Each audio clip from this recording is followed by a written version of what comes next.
Carolina have tested positive for COVID-19. Yeah, more than 20,000, but many of the people who have gotten those tests still have not received their results yet. Channel 9's Dave Faherty spoke with several people in the healthcare industry who've been quarantined and cannot go back to work without finding out if they're positive. Dave. Erica, if you look behind me, you can see one of the testing locations here in the foothills. This entire parking lot in Lenoir is roped off with caution tape. Over there is where they do the test. They first check for flu and strep, and once that is ruled out, then they do a COVID-19 test, and the wait begins. For 10 days, this healthcare worker has worn a mask at her home. She says she's waited for the results of her test done here in the Catawba Valley Medical Center. She asked we not show her face, but told us she had to be tested after being exposed to 2 patients who tested positive for the virus. There's probably more cases out there. They just don't have the results back. But the folks that have been tested don't know.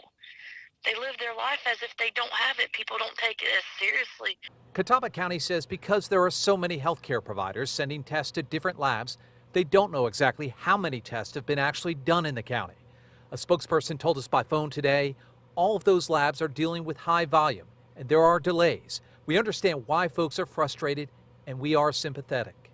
The county is reminding patients it is important for people to isolate themselves after the test to control the spread of the virus. The healthcare worker we spoke with says she had a cough and slight fever, but thought it might be allergies. She showed us her paperwork she got after the test, telling us she never thought she and her husband would be quarantined for this long, unable to work.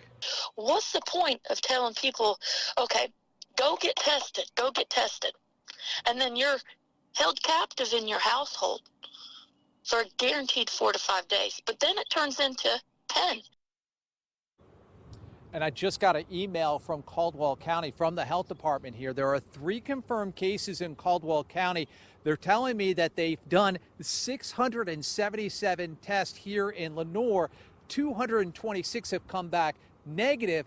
They are still waiting, Erica, on 400 tests here. Wow. Back to you. Wow, I just checked too. 28,000 tests done across the state. So we will continue to update our viewers on these numbers. Thank you, Dave.